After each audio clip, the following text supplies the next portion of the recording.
Hi, I'm Dr. Eukarya. Have you ever wondered how something as small as a bat could set off a chain of events that puts an entire community at risk?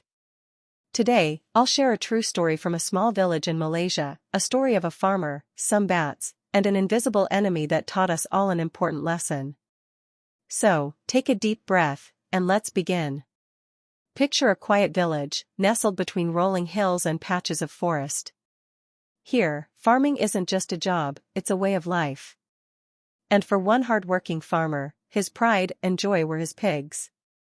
They provided food, supported his family, and kept the local market alive. Every morning, the farmer would walk to his pig pen, greeting his animals as the sun rose over the trees. The pigs would grunt and shuffle, eager for their breakfast, which often included fruit that had fallen from the tall trees nearby. But something was changing. If you follow this story to this point, subscribe, like and share. Now back to our story. In recent months, the forest surrounding the village had been shrinking.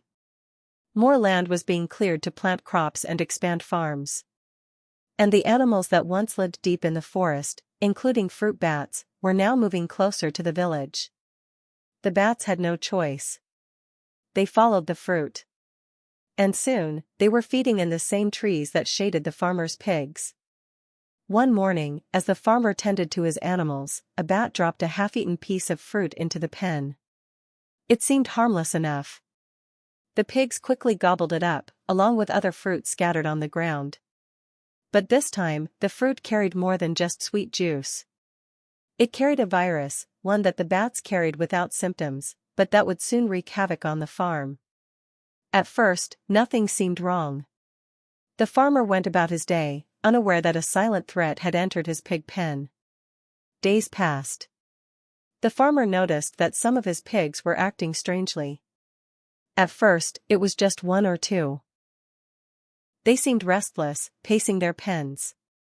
Some began to cough, a deep, wet sound the farmer hadn't heard before. Others stopped eating, lying in the corners of the pen, their eyes dull and tired. The farmer frowned.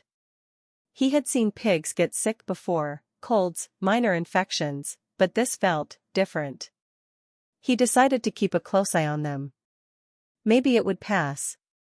Maybe it was just the change in weather. But it didn't pass. By the end of the week, more pigs were sick. Some struggled to stand. A few had already died. The farmer's worry grew. He called the local veterinarian, a kind man who had served the village for years. When the vet arrived, he examined the pigs carefully. He took samples, blood, tissue, and promised to send them for testing.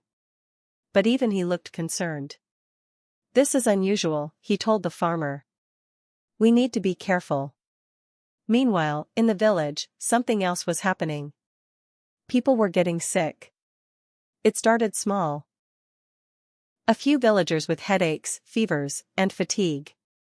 But soon, the symptoms grew worse. Some struggled to breathe. A few lost consciousness. The small local clinic filled quickly. Doctors were puzzled.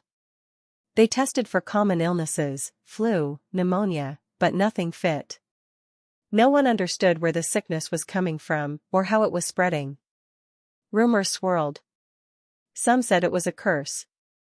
Others blamed bad air or water. But the truth was moving quietly among them, from the pigs, through the people, spreading further each day. And still, no one had connected the dots. Not yet. Word of the strange illness spread beyond the village. Soon, government health officials arrived, along with disease experts from the city. They brought protective suits, testing equipment, and experience from dealing with past outbreaks. At the same time, the local veterinarian's test results came back. The virus they found in the pigs was not a common one. It was something far more dangerous. One known to jump from animals to humans. Now, the pieces of the puzzle were coming together. The experts interviewed the farmer, walked through the pig pens, and examined the fruit trees nearby. That's when they saw it, half-eaten fruit scattered across the pen, likely dropped by bats. And lab results soon confirmed it, the virus had come from fruit bats, passed through the pigs, and was now spreading among the people. The team faced a grim reality: to stop the outbreak, they had to act fast. And the pigs, now infected, posed the greatest risk. One of the senior health officials sat down with the farmer. "I know this is hard," she said gently. "But we have to stop this virus from spreading further. The pigs are the main source now. If we don't act, more people will get sick. We need your permission to cull them, to protect the village." And if you found this story helpful, please take a moment to subscribe, like and share this video. It helps us reach more people with life-saving health information. The farmer was stunned. These pigs were his life. His family's future depended on them. He looked out at the pens, at animals he had raised since they were small. His heart sank. "Is there no other way?" he asked quietly. The official shook her head. "We've seen this before. If we act now, we can save lives. If we wait, it will get worse." The farmer took a long breath. He looked at his wife, at his children. And then, with tears in his eyes, he gave a small nod. "Do what you must," he whispered. The next morning, a team arrived to humanely cull the infected pigs. It was a devastating day. Neighbors gathered silently, many in tears. The farmer stood nearby, watching the pens empty one by one. By the end of the day, the pens were still. The farm was quiet. The cost had been high, but the spread of the virus had been stopped in its tracks. And the days that followed, the village felt different. The once busy market was quiet. Families stayed indoors, fearful of the virus. The small clinic remained full, but thanks to the swift action of health workers, the outbreak had been contained. Fewer new cases were appearing. Slowly, life began to return. But for many, the cost had been heavy. Some families had lost loved ones. The farmer had lost his entire herd, and with it, his main source of income. The village economy had taken a hard hit. But there was something else, too, something harder to see. A new awareness had taken root. Villagers began to understand how their lives were connected to the world around them. They saw how the shrinking forest had pushed the bats closer to their farms. They realized that what happens in nature can ripple through their lives in unexpected ways. And the farmer? Though heartbroken, he was determined to rebuild. With help from the government and his community, he began preparing his farm again, this time with new safety measures in place. He cleared the fruit trees away from the pens. He built better covers for his pigs' food and water. And most importantly, he shared his story, so that others might avoid the same fate. In the end, the village recovered. Stronger. Wiser. And with a deeper respect for the delicate balance between people, animals, and nature. Now that we've followed this farmer's story, it's important to ask: could this happen again? And more importantly, what can we do to help prevent it? The truth is, stories like this are becoming more common. When we disturb the natural balance, cutting down forests, changing how land is used, we often bring wild animals, livestock, and humans closer together. And when that happens, new diseases can spread. This is called zoonotic spillover, when a virus jumps from animals to people. It's how many modern outbreaks have started, including Nipah virus, SARS, H1N1 and COVID-19. But the good news is, we can do a lot to reduce the risks.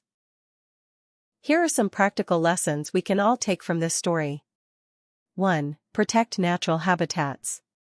When forests are cleared, wildlife loses its home, and may come closer to farms and villages. By supporting forest conservation and sustainable land use, we help keep ecosystems in balance, and reduce the chances of disease spillover. 2. Improve farming practices. Farmers can take simple, effective steps to protect their animals, and themselves. Keep livestock pens clean and well-maintained. Trim fruit trees away from animal enclosures. Cover animal feed and water to prevent contamination from wildlife. Monitor animals for signs of illness, and report anything unusual quickly. 3. Stay aware in the community. Everyone can help by staying informed and practicing basic precautions. Avoid eating fruit found on the ground in areas where bats or other wildlife feed. Do not handle sick or dead wild animals. Practice good hygiene after visiting farms or animal markets. Support public health efforts, including vaccination programs and disease monitoring. 4. Act quickly during outbreaks. One of the most important lessons from this farmer's experience is the value of early action. Because the vet and health authorities acted fast, and the farmer made the hard decision to cull his pigs, the outbreak was contained. Without that, many more lives could have been lost. The key message is simple. Humans, animals, and the environment are deeply connected. When we care for nature and adopt safe practices, we protect our own health, too. So next time you hear about deforestation, or see changes in your local environment, remember this story. And if you work with or live near animals, take these simple steps to reduce risk. Together, we can all play a part in preventing the next outbreak. If you found this story helpful, please take a moment to like this video. It helps us reach more people with life-saving health information.